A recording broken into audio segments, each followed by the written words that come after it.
요한복음 17장 6절에서 10절 말씀입니다. 한 절씩 교독할 때 제가 먼저 읽겠습니다. 세상 중에서 내게 주신 사람들에게 내가 아버지의 이름을 나타내었나이다. 그들은 아버지의 것이었는데 내게 주셨으며 그들은 아버지의 말씀을 지키었나이다.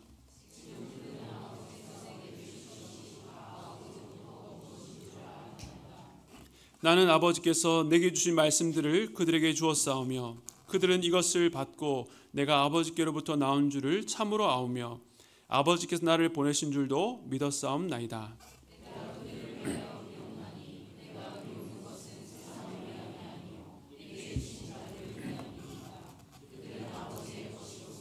함께 읽겠습니다. 내 것은 다 아버지의 것이요 아버지의 것은 다 내 것이온데 내가 그들로 말미암아 영광을 받았나이다. 아멘. 네, 오늘은 내가 그들을 위하여 비옵나니라는 제목으로 할 말씀을 나누겠습니다. 우린 지난주부터 요한복음 17장 예수님의 기도를 함께 살펴보고 있습니다. 주님은 떠나시기 전 필요한 모든 말씀들로 제자들에게 가르치셨지만 제자들은 아직 다 그 말씀의 뜻을 이해하지 못하고 깨닫지 못하고 있었습니다.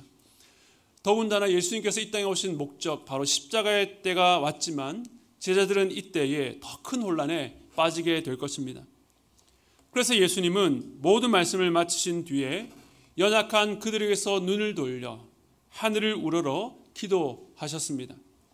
예수님은 가장 먼저 아들이 영화롭게 되어 아버지를 영화롭게 하기를 구하셨는데, 이처럼 아들의 영광과 아버지의 영광은 서로 깊이 연결되어 있어서 결코 분리할 수가 없습니다. 주님께서 가장 먼저 드린 그 기도가 영광이라고 하니 우리와는 별반 다른 저 세상 이야기 같지만 사실 이 간구는 바로 우리를 위한 기도였습니다. 예수님은 아버지께서 자신에게 하라고 주신 일을 이루어서 아버지를 영화롭게 할 것인데, 이 일이 아버지께서 아들에게 주신 모든 사람에게 영생을 주는 일이었기 때문입니다. 이 영생은 어떤 물건처럼 한 번 건네주고 끝나는 것이 아닙니다. 영생이란 유일하신 참 하나님과 예수 그리스도를 아는 것이다 라고 말씀하셨습니다. 이 알미 단순한 지식이 아닌 것은 아버지는 아들을 이 땅에 보내셔서 우리에게 하나님을 나타내셨고, 성령님은 아들에 대해서 증거하셔서 우리를 모든 진리 가운데로 인도하시기 때문입니다. 즉, 이 지식은 사람의 지혜로 알 수 없는 오직 성부와 성자와 성령 삼위의 일체 하나님께서 우리 안에서 깊이 교통하시는 가운데 알려지는 신비한 알미입니다. 은혜를 입은 자가 아니면 절대 알 수 없는 놀라운 지식입니다. 주님께서는 아버지께 받은 만민을 다스리는 권세로 이 영생을 아버지께서 맡기신 자들에게 주신다 말씀하십니다. 세상은 자격이 있는 권세를 다른 사람을 통제하고 압제하고 자신을 높이고 자신의 이익을 위해서 사용하지만, 주님은 그 권세로 자신을 희생하여 우리를 살리시는 데 사용하신 것입니다. 즉, 아들이 구하신 영광은 죄인에게 영생을 주시려는 아버지의 뜻을 이루는 자기 희생의 영광이었습니다. 본래 창세전 아버지와 함께 누리던 것으로 이 땅에서 일을 마치시고 아버지와 함께 누릴 영광입니다. 또한 이 영광이 우리에게는 기쁨과 평화가 된다라고 말씀을 드렸습니다. 지난 한 주 여러분의 시선은 어디에 머물러 계셨습니까? 우리의 구원을 위해 열심히 일하시는 주님의 영광이었습니까? 아니면 자신의 만족과 높음을 추구하는 세상의 영광이었습니까? 주께서 우리를 오늘도 당신의 그늘 아래 모여 함께 드린 이 예배를 통해서 땅만 바라보던 우리가 하늘의 시선을 회복하게 되기를 바랍니다. 오늘은 주님의 기도의 두 번째 부분입니다. 사실 보통 이 6절부터 19절까지를 두 번째 대상인 제자들을 위한 기도라고 봅니다. 하지만 그 대상을 20절 이후부터 시작하는 그 교회와 분리되어 볼 필요는 없다고 생각합니다. 물론 우선적으로는 이 기도를 듣고 있는 당시의 11명의 제자를 향한 기도였지만 그들만을 위한 기도가 아니라 결국 교회 모든 믿는 자들을 위한 기도이기 때문입니다.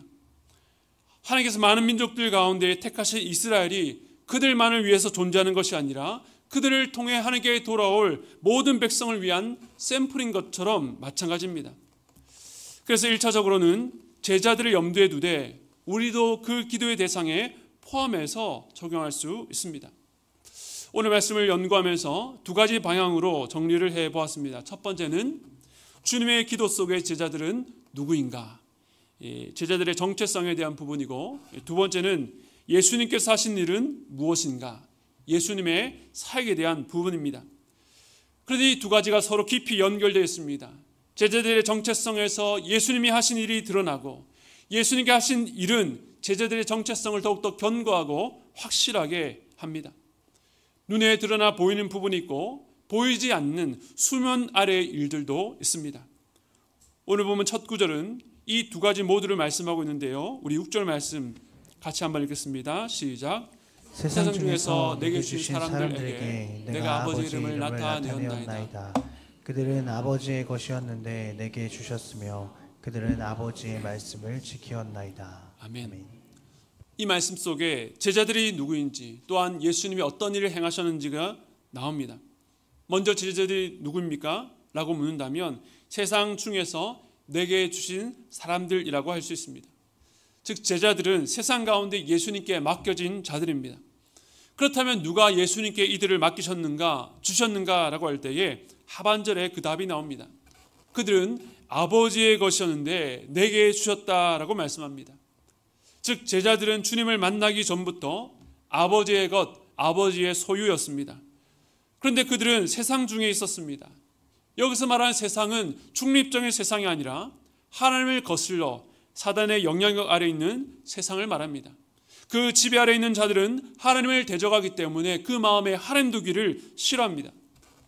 그러므로 이들에게 남겨진 것, 이들에게 주어진 것은 영원한 심판이었습니다. 그러나 하나님께서는 그 멸망으로 가는 세상 가운데 제자들을 아버지의 것으로 삼으셨습니다. 그들을 택하셨습니다. 그리고 그들을 예수님께 맡기셨던 것입니다. 이전에도 이와 비슷한 말씀을 예수님께 하신 적이 있습니다. 한번 보겠습니다. 요한복음 6장 44절 제가 읽겠습니다. 나를 보내신 아버지께서 이끌지 아니하시면 아무도 내게 올 수 없으니 오는 그를 내가 마지막 날에 다시 살리리라. 우리 65절 말씀 같이 한번 읽겠습니다. 시작. 또 이르시되 그러므로 전에 너에게 말하기를 내 아버지께서 오게 하여 주지 아니하시면 누구든지 내게 올 수 없다 하였노라 하시니라. 아멘. 자기가 원하면 언제든지 예수님과 갈 수 있는 것도, 예수님을 믿고 싶다고 믿어지는 것도 아닙니다.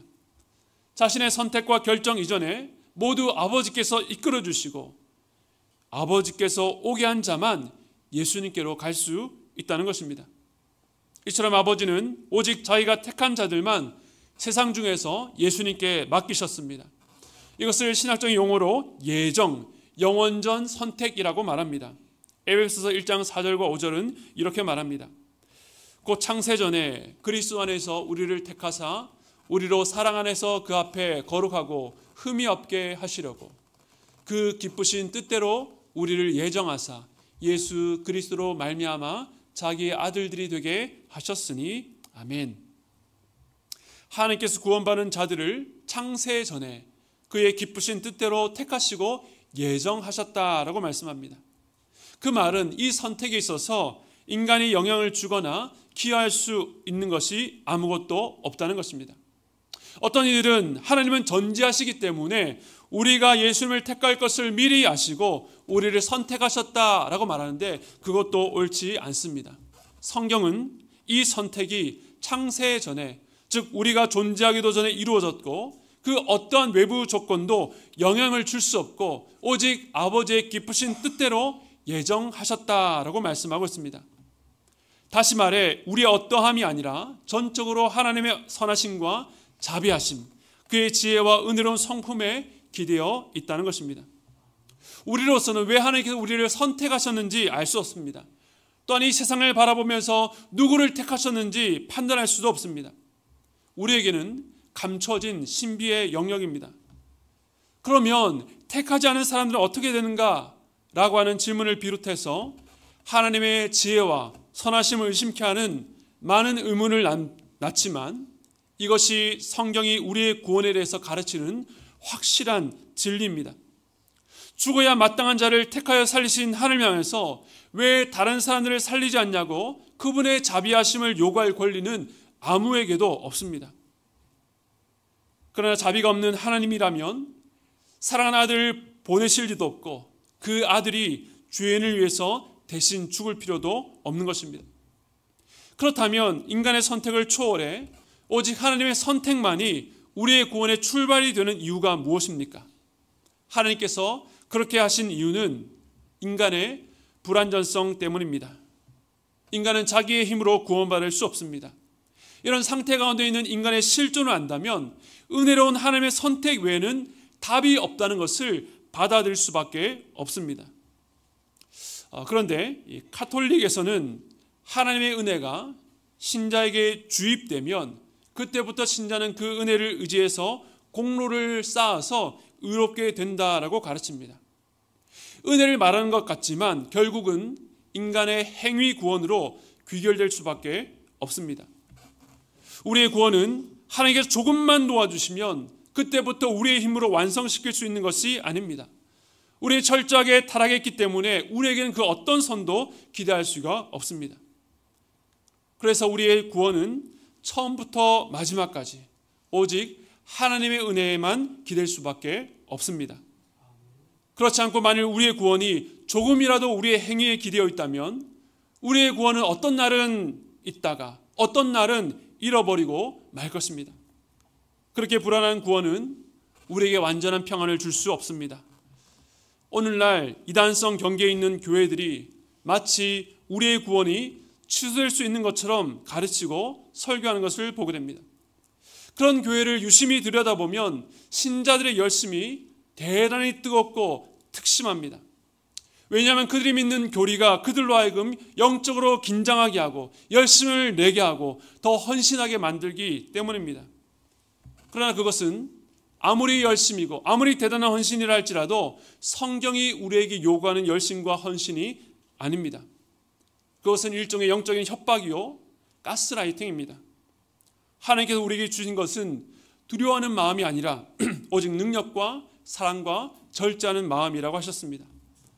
그러므로 하나님의 참된 백성들은 구원이 취소될까 봐 복을 받기 위해서 두려운 마음으로 눈치 보면서 주님을 믿고 헌신하는 것이 아니라 주님을 사랑하기 때문에 세상의 것을 절제하고 하나님의 사랑 안에서 신자로 살아갈 능력을 얻게 되는 것입니다. 위협이나 협박은 결코 사랑을 만들어낼 수 없습니다. 하지만 우리가 존재하기도 전부터 하나님이 우리를 먼저 택하셨다는 그 신비안에 담긴 하나님의 사랑과 은혜를 깨닫게 될수록 우리는 점점 그 하나님을 신뢰하고 사랑하게 되는 것입니다. 그 안에 안전함을 느낍니다. 겸손해집니다. 하나님께서 어떤 헌신을 했다 할지라도 자랑하거나 교만하지 않습니다. 하나님의 사랑이 우리의 조건에 달려있다면 우리의 사랑도 조건적일 수밖에 없지만 조건 없는 무한한 사랑을 우리가 받았기 때문에 하나님을 사랑하는 데 있어서 우리가 한도를 정하거나 계산할 수가 없는 것입니다. 하나님의 예정이라는 신비는 우리를 계속 은혜 안에 머물며 또 은혜만을 붙들게 하는 것입니다. 마치 마르지 않는 샘물이 계속 솟아 올라오는 것처럼 이 진리를 묵상하면 할수록 바닥이 드러나지 않는 끝없는 은혜를 경험하게 될 것입니다. 우리의 악함과 무능함과 약함까지도 덮으시는 그 하나님의 놀라우신 사랑이 얼마나 크고 놀라운지 우리는 그 앞에서 찬양하고 감사하고 예배할 수밖에 없습니다. 이와 같이 제자들은 하나님께서 창세 전부터 택하여 아들에게 주신 자들입니다. 바로 하나님의 택하심과 아들이신 예수의 보호하심 안에 이중으로 보호되어 있습니다. 그런데 예수님께서 제자들이 장차 겪을 환난과 고난 가운데 그들의 직접적인 필요를 위해서 간구하지 않고 먼저 그들의 정체성을 여러 차례 강조해서 기도하신 이유는 이 진리야말로 어떤 상황에서도 그들을 붙들어주는 기둥과 같기 때문입니다. 우리가 창세전에 택함 받아 예수님께 맡겨진 자라는 이 기본이 흔들리면 우리는 작은 일에도 쉽게 무너질 수밖에 없습니다. 반대로 어떤 고난 가운데 있어도 이 진리를 붙들면 다른 것들은 문제가 되지 않습니다. 그 문제들이 정말로 사소하고 아무것도 아니라서 그런 것이 아니라 우리의 영혼을 지탱하는 이 진리가 모든 문제를 압도할 만큼 강력하며 가장 깊고 큰 위로를 주기 때문입니다. 우리의 삶의 위기와 고난을 이기려면 이 진리를, 우리의 정체성을 붙드는 것밖에 없습니다. 제자들은 잠시 뒤 주인님을 부인하고 모두 도망가지만 창세전에 그들을 택하셔서 예수님께 맡겨진 그 영혼의 지위는 변화가 없습니다. 주님은 기도를 통해서 제자들이 어떤 자인지를 알리셨습니다. 이 진리가 우리 이해를 초월한 보이지 않는 정체성이라면 세상에서 겉으로 드러난 정체성에 대해서 6절 하반절은 이렇게 말합니다. 아버지의 말씀을 지키는 자들. 즉 제자들은 아버지의 말씀에 순종하는 자, 그 말씀대로 행하는 자입니다. 기계적으로 순종한다는 의미가 아닙니다. 이 부분에 대해서는 잠시 뒤에 8절에서 좀 더 자세하게 보겠습니다. 지금까지 예수님께서 지자가 누구인지 그 정체성에 대해서 말씀하셨습니다. 제자들은 세상 중에 택함받은 하나님의 소유이며 예수님께 맡겨진 자들이고 이 땅 가운데 아버지의 말씀을 지키는 자들입니다. 그들이 어떻게 아버지의 말씀을 지키게 되었는지 그 일은 바로 예수님께서 하신 일과 연결되어 있습니다. 그 사역에 대해서 6절에서는 예수님은 제자들에게 아버지의 이름을 나타내셨다라고 말씀합니다. 이 성경의 세계관에서 이름은 단지 호칭만을 뜻하지 않습니다. 많은 민족의 아버지였던 아브라함, 많은 민족의 어머니였던 사라, 뒤꿈치 잡는 자였던 야곱처럼 아버지의 이름은 곧 아버지의 성품과 속성을 우리에게 나타냅니다. 하나님 당신의 백성들에게 자신이 누구인지를 계속 알려오셨습니다. 여호와 이레 예비하시는 하나님, 여호와 니시 승리하시는 하나님, 이스라엘의 방패와 반석과 산성이시며 구원이시요 목자 되십니다.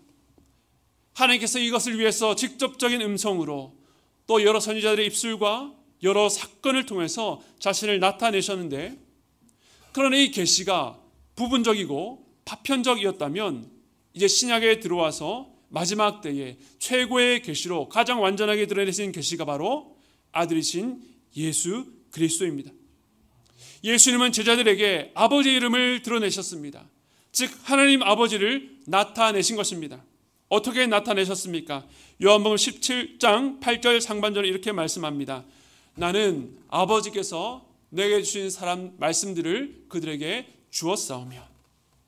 주님은 아버지께서 하시게 주신 그 말씀들을 제자들에게 전하셔서 아버지의 이름을 드러내셨습니다. 여기서 말씀이라고 하는 것은 단지 언어 형태에만 국한된 것은 아닙니다. 말씀은 한 인격의 생각과 뜻을 드러내어 알리는 통로인데, 우리가 아는 것처럼 요한복음 1장에서는 예수님을 말씀이라고 했습니다.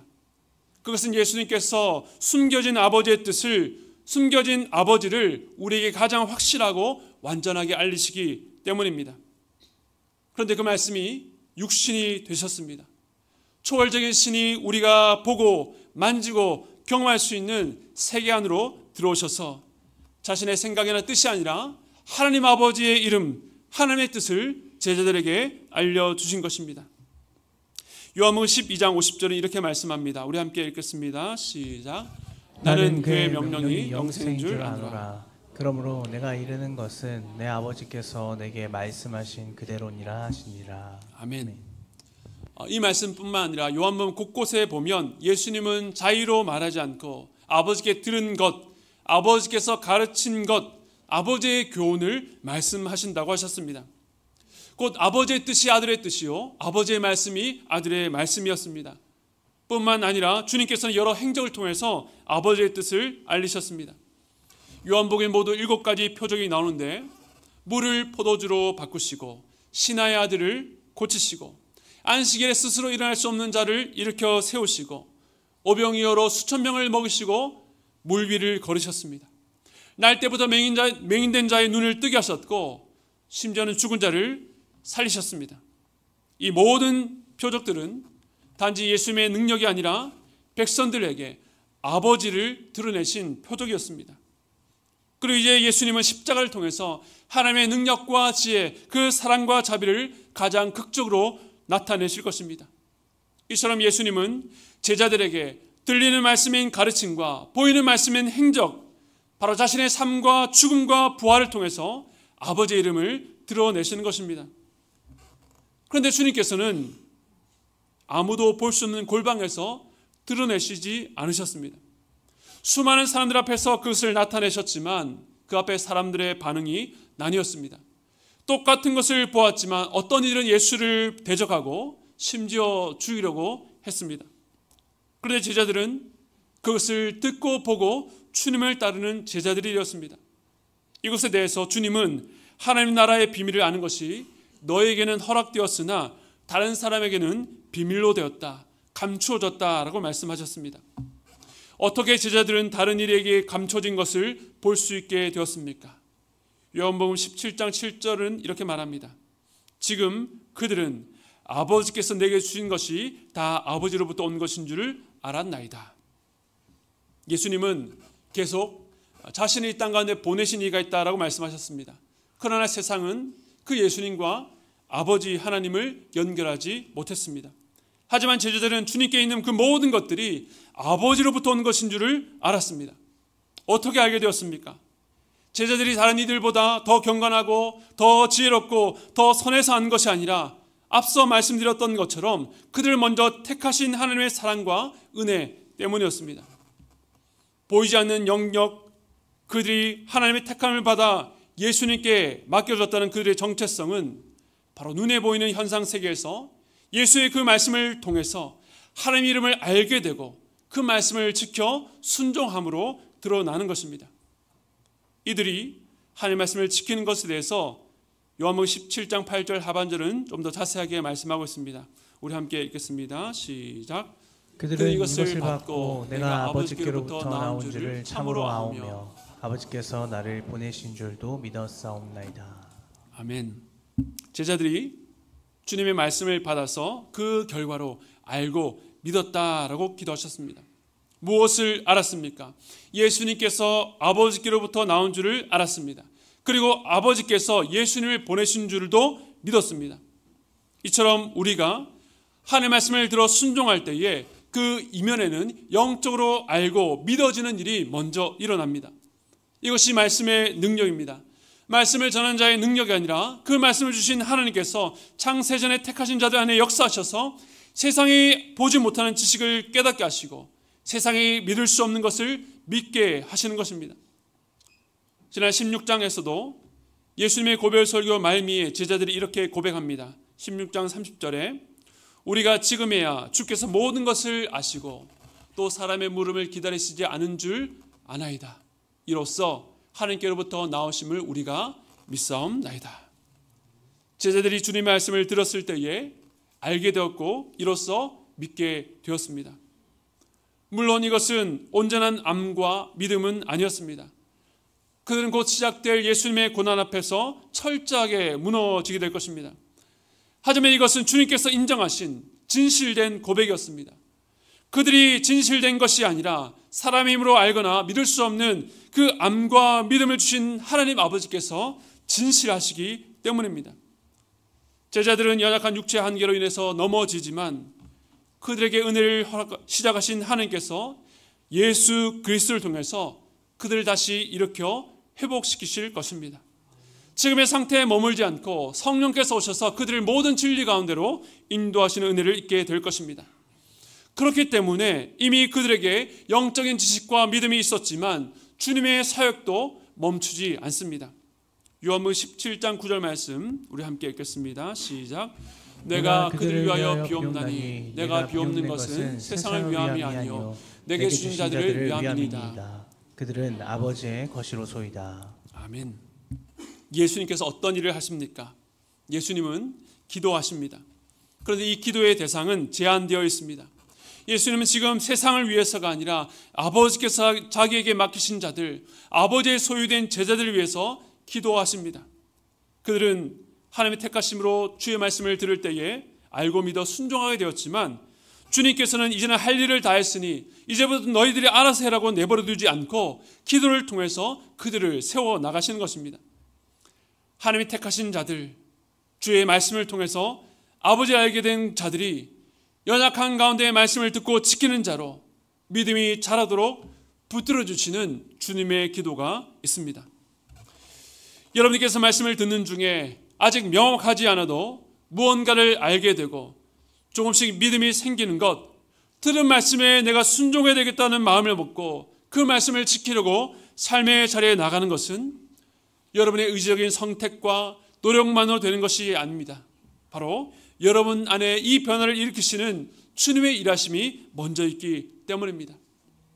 히브리서 7장 25절은 이렇게 말합니다. 우리 함께 읽겠습니다. 시작. 그러므로 자기를 힘입어 하나님께 나아가는 자들을 온전히 구하실 수 있으니 이는 그가 항상 살아계셔서 그들을 위하여 간구하심이라. 아멘. 구원은 우리가 믿고 믿으면 죽고 나서 천국 가는 것이 아닙니다. 하나님의 예정으로 시작된 구원이 우리 인생 가운데 예수를 주로 시인하고 그의 말씀을 듣고 순종하는 가운데 점점 더 풍성하고 더 온전한 구원으로 나아가는 것입니다. 예수님은 우리를 온전히 구원하기 위해서 항상 살아계셔서 지금도 우리를 위해서 기도하십니다. 그래서 하나님의 택하심, 우리를 향한 주님의 일하심은 우리로 하여금 거룩한 삶, 하나님의 말씀에 순종하려는 우리의 의지가 필요 없다고 하지 않고 오히려 격려하며 두려운 열심이 아니라 사랑의 열심을 내게 하는 것입니다. 거룩한 삶은 이제 구원받은 자가 해야 될 의무나 책임이 아니라 풍성한 구원의 일부이기 때문입니다. 인정받고 자격을 얻기 위해서 나의 일을 세우려는 열심이 아니라 주님의 은혜가 우리를 이끌어서 사랑과 기쁨으로 자원하는 마음으로 순종하게 하는 것입니다. 우리 안에 이전에 없던 갈망이 생기고 죄된 본성을 거슬러 주께 순종하게 될 때에 우리에게 허락하신 그 구원이 얼마나 놀랍고 풍성한지를 깨닫게 되는 것입니다. 이 풍성한 구원을 누리도록 주님은 지금도 저와 여러분을 위해서 기도하고 계십니다.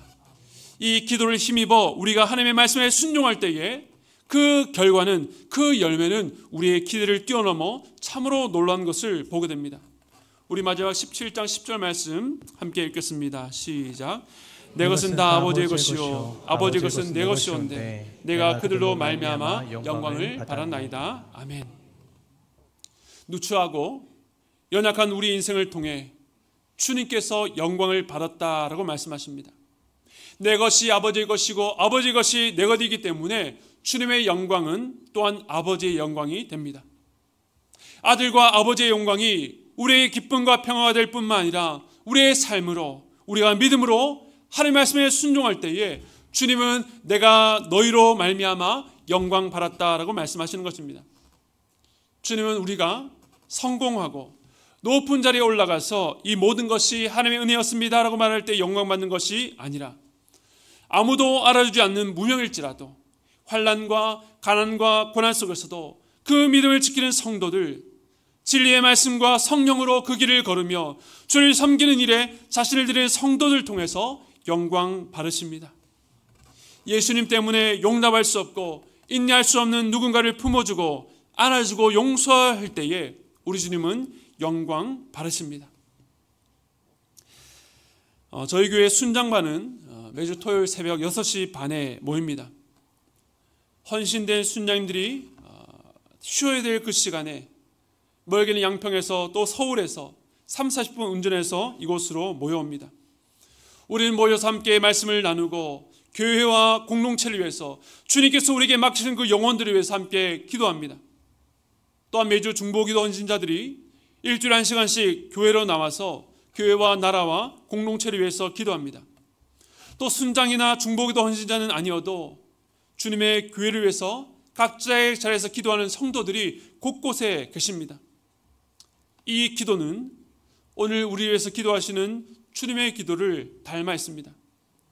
주님이 이 기도를 사용하셔서 오늘도 우리 교회를 세워가고 계십니다.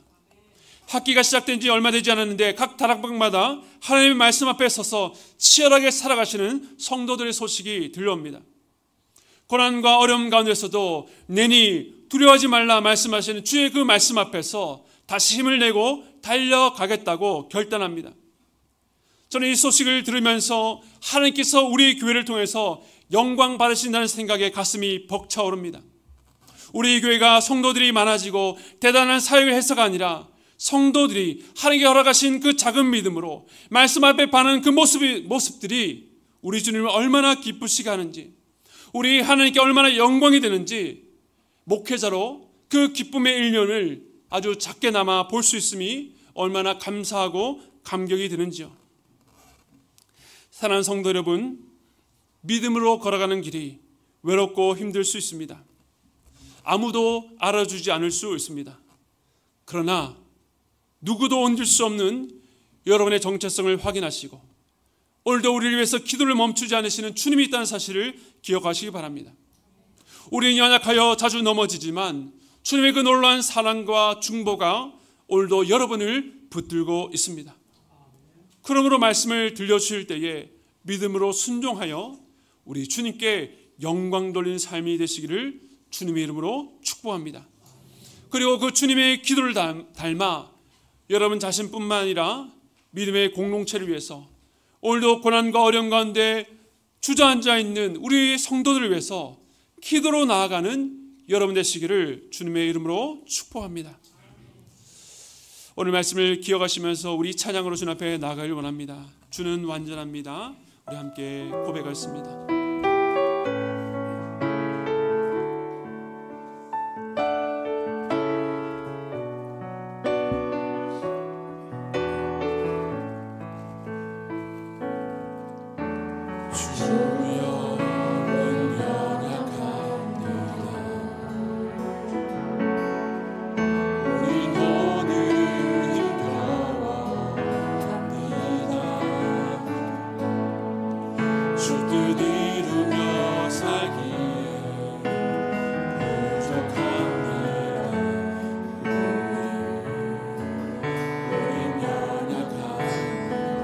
주여 우린 넘어집니다.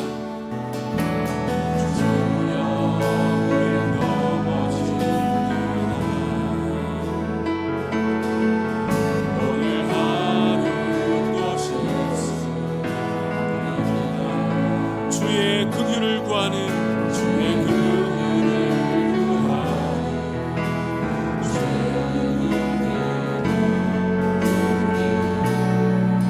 주만 바라보 한없는 주님의 일, 한없는 주님의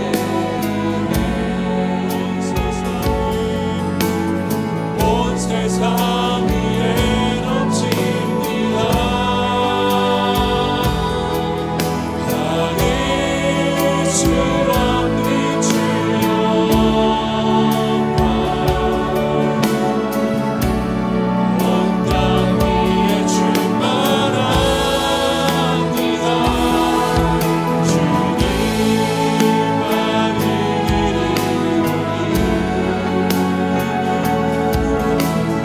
우리 그 길 따라갑니다.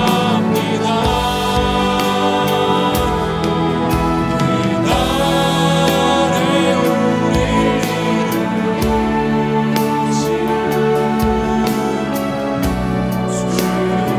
우리 처음부터 다시 한 번 더 고백했습니다. 주여 우린 연약합니다.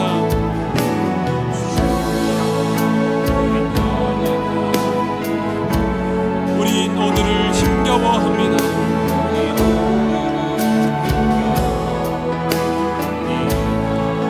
주 뜻 이루며 살기에 부족합니다.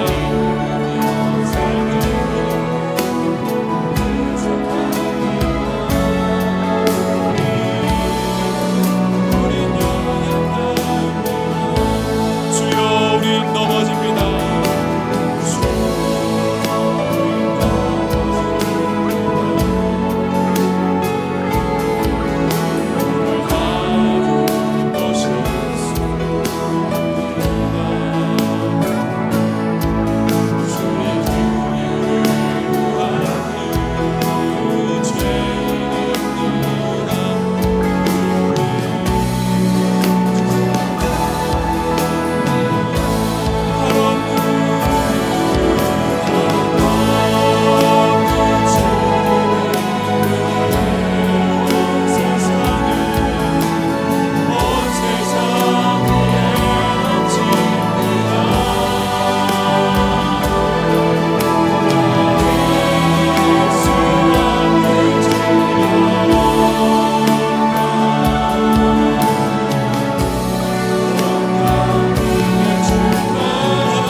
않는 은혜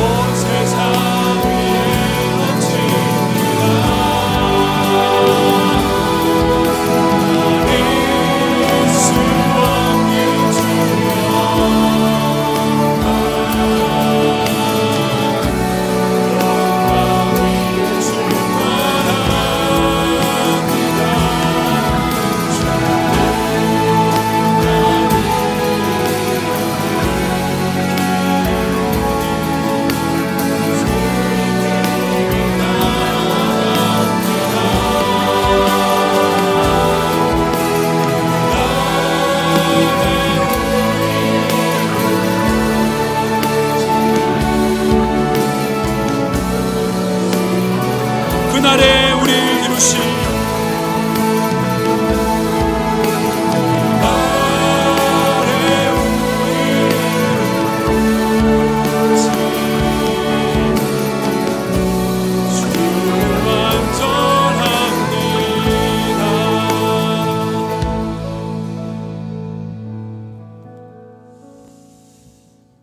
여러분,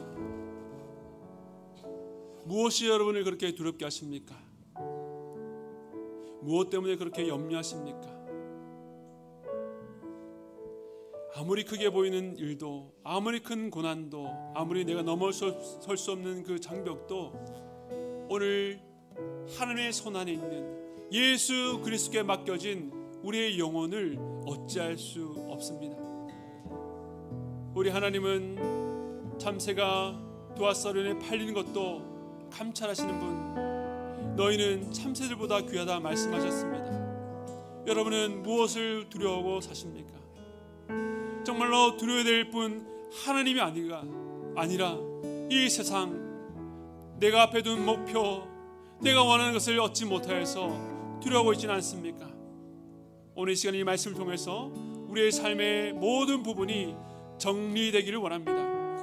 내가 살아가는 삶의 목표, 나의 모든 관계 가운데에 오늘 이 말씀을 통해서 우리에게 주께서 무엇을 원하시는지 그 음성을 듣고 우리가 순종하기를 원합니다. 내가 원하는 것이 마치 주님의 뜻인 양 달라고 간구하는 것이 아니라 나의 생각과 뜻을 내려놓고 주여 내게 말씀하여 주시옵소서. 주님, 내 직장 가운데, 내 사업 가운데에, 나의 관계 가운데 내가 무엇을 하기를 원하시는지 내게 말씀하여 주시옵소서. 작은 믿음이지만 내가 순종하기를 원합니다. 내 능력으로 할 수 있는 것이 아니라 오늘도 나를 위해서 기도하시는 주님, 그러므로 자기를 힘입어 하나님께 나가는 자들을 온전히 구원하실 수 있으니 이는 그가 항상 살아계셔서 그들을 위하여 간구하심이라. 우리 주님은 오늘도 살아계십니다. 살아계신 주님께서 오늘 우리 위해서 기도하고 계십니다. 그러므로 그 주님을 바라보고 다른 길은 없으니 예수님이 걸어가신 그 길로 내가 걷기를 원합니다. 하나님이여, 이 걸음 가운데 나의 작은 삶으로 우리 주님을 영화롭게 하는, 우리 주님께 영광 돌리는 그런 삶이 되기를 간절히 소원하시면서 우리 함께 기도하기를 원합니다. 우리 주여 한 몸으로 지고 기도하도록 하겠습니다. 함께 부르짖겠습니다. 주여. 주님, 이 시간 우리가 예수의 이름을 의지하여 모인 이 예배 공동체 가운데에 주의 말씀을 들을 때에 우리의 마음에 알미 있고 작은 것이라 할지라도 믿음이 생기는 것은 우리의 선택과 우리의 의지가 아니라 성령 안에서 우리 안에 일하신 결과인 줄로 믿습니다. 오늘도 우리를 위해서 붙드시는 그 주님의 기도 때문인 줄로 믿습니다. 주님, 그러므로 이 말씀으로 우리가 우리의 인생을 다시금 새롭게 보기를 원합니다. 주께서 원하지 않은 것들을 갖다 바치려고 우리의 인생을 허비하지 않도록 주 우리를 붙잡아 주시옵소서. 주님, 우리에게 원하시는 것은 사람들이 알아주지 않는다 할지라도 주께서 우리에게 주신 그 말씀을 붙들고 순종하며 나가는 자리인 줄로 믿습니다. 우리의 자녀를 세상에 부러워할 만한 그런 영재로 키우는 것이 우리 주님이 원하시는 것이 아니라 그 아이의 믿음을 위해서 골방에서 기도하는 그 무릎을 우리 주님께서 기뻐하시고 우리 주님의 영광으로 삼으신 줄로 믿습니다. 하나님, 세상의 영광이 아니라 우리 주님을 기쁘시게 되는 영광을 올려드리기 원합니다. 내가 주께 복을 받기 위해서가 아니라 나 같은 자를 사랑하시는 그 주님을, 나 같은 자를 택하여 주시는 그 주님의 사랑을, 그 은혜를 깨닫게 될 때에 주님을 사랑하여서 그 기도의 자리에, 말씀의 자리에 나아가길 원합니다. 우리의 피곤한 육신을 깨워 주의 성경을 펼 때에 우리 주님께서 그 자리에서 영광 받을 줄 믿습니다. 오늘도 눈물 흘리고 있는 우리 지체를 위해서 우리가 눈물로 기도할 때에 우리 주님께서 그 기도를 들으시고 영광 받을 줄 믿습니다. 하나님이여, 정말로 우리가 교회 되기를 원합니다. 형식만 갖춘, 모양만 갖춘 성도가 아니라 주님과 함께 십자가의 길을 걸어가는 교회 되기를 원하오니, 하나님이여, 우리의 눈을, 이 땅에서 눈을 들어 주를 바라보게 하시고 사람들이 보지 않는 그곳을 향해서, 아버지의 눈과 아버지의 눈물이 있는 그곳을 향해서 나아갈 수 있는 우리 모두 될 수 있도록 붙잡아 주시옵소서.